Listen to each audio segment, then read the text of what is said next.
Liholiho's short reign as Kamehameha II was a time of change and uncertainty. The Kapu system was weakening, and Haole missionaries were preaching a new religion. Foreign ships brought new goods, but they also brought foreign diseases. In the United States, the Panic of 1819 had cut off the money supply needed for trading in China, so merchants began to flood the open Hawaiian market with goods that might tempt the chiefs. In order to pay for these luxuries, the chiefs forced the people into the hills to cut and transport sandalwood. Farms were left unattended, which reduced the food supply. The people's health suffered from the long hours of labor and shortage of food. Another blow to the islanders' health was the introduction of foreigners' diseases. The high death rate in the reigns of Kamehameha II and Kamehameha III is described by Samuel Kamakau. The foreign ships which arrived at Oahu during Kamehameha's occupation of that island brought in many diseases, especially the severe pestilence of 1804, when so many chiefs and commoners perished. In 1831, the school teachers began to take the census. Although it was not complete, they reported a little under 200,000. It is therefore evident that the population declined after the arrival of the missionaries, even though all wars ceased and robbery and murder were wiped out.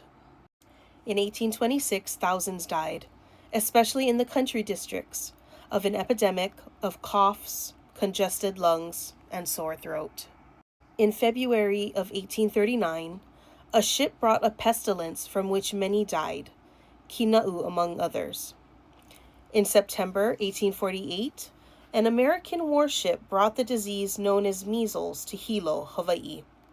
It spread and carried away about a third of the population. Again in March and April of 1853, smallpox was discovered, and it broke out in Honolulu the following May. Leprosy is another disease brought to this country. From all these diseases, the native population of these islands have suffered decrease. Kamakau, who died in 1876, learned firsthand about the harmful effects of the foreigner civilization. He also points to certain harmful Hawaiian behaviors that existed both before and after the arrival of the foreigners. One was infanticide. Another was the slaughter of women and children during the wars and feuds of the chiefs. Another was heavy drinking, which Hawaiians learned from traders and whalers. By 1822, at least 2 distilleries had been set up, and the Hawaiians learned to make liquor from fermented sugarcane juice, sweet potatoes, and tea root. When Kaumo'ali'i surrendered Kauai in 1810, Kamehameha allowed him to remain as governor. In July of 1821, Liholiho decided to test the loyalty of Kaumo'ali'i. He set sail for Kauai, accompanied by Boki, governor of Oahu, and a few members of the royal court. On Kauai, he was welcomed with the firing of guns and the ringing of bells. Kaumo'ali'i treated him as an honored guest. Kaumo'ali'i gave control of his lands, his armed forces, and his vessels to Liholiho. A few weeks later, as Liholiho was about to leave for Oahu, he persuaded Kaumo'ali'i to board his ship and took him to Honolulu. There, Ka'ahumanu took Kaumo'ali'i as her husband. He lived with her until his death in 1824. His lands on Kauai were redivided, and a high-ranking chief was sent to govern the island. This ended the independent kingdom of Kauai. In May of 1823, Ke'opu'olani, the king's mother and the highest-ranking chiefess in the islands, went with missionaries William Richards and Charles Stewart to set up a mission on Maui.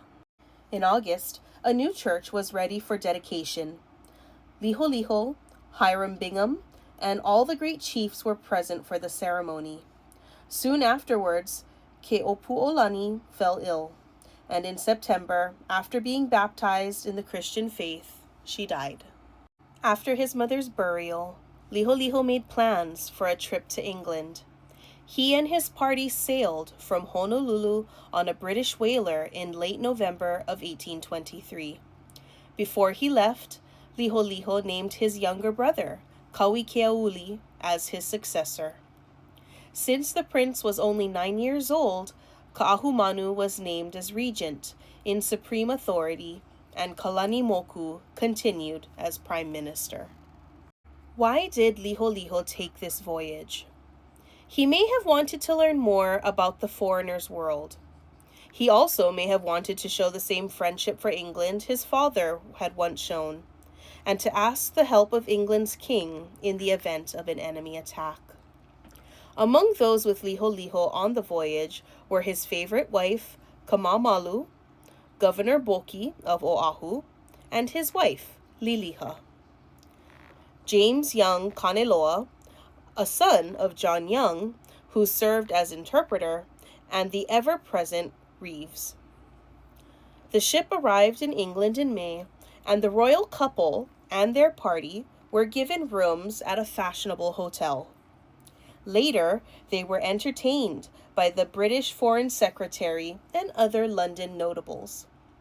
The Hawaiians were delighted with the great city and were given much attention wherever they went.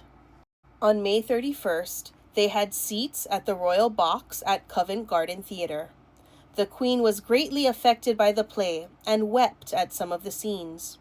Several days later, they attended another play, and at another time watched a balloon ascent. Late in June, the King and Queen were to be introduced to King George. Before this could happen, however, the couple were stricken with measles.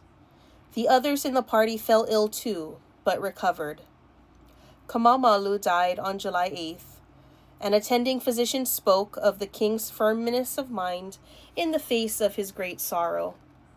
But the effects of his illness and the shock of his loss were too much for Liholiho to bear.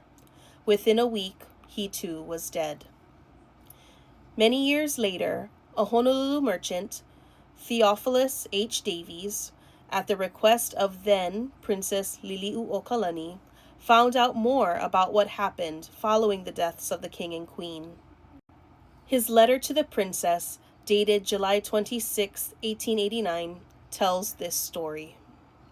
On Saturday, July 7th, the remains lay in state in a large apartment on the ground floor of the hotel. The central part of the room was divided from the rest by a framework 14 feet square, open on 3 sides. The floor being covered with small feathered cloaks and a number of capes and helmets. The large royal cloak was at the head of the coffin.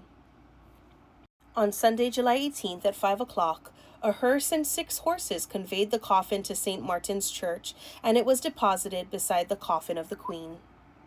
On September 1st at 1 in the morning, it was reported that 3 men attempted to break into the church to steal the king's body, for which it was said £200 had been offered, but every avenue to the church was strictly guarded, and the men made off. On Tuesday night, the 7th, at 10 o'clock, 2 hearses, followed by mourning coaches, conveyed the remains from St. Martin's Church to the London dock, where they were embarked aboard the frigate Blonde for conveyance to Honolulu. On Wednesday, September 30th, the Blonde sailed for Honolulu. News of the king's death had been brought to Honolulu 2 months before the Blonde arrived, and memorial services were held in the Christian churches. The ships arrived in Honolulu on May 11th, 1825, and funeral services were held, attended by a company of Marines from the Blonde and by the British consul. After the king's death and burial, the missionaries and the Congregational Church grew more important. Even though the church was opposed by foreign traders, by the end of the year, most of the important Hawaiian chiefs, including Ka'ahumanu, Kalanimoku, also known as Billy Pitt, and several of the wives of the first 2 Kamehamehas were members.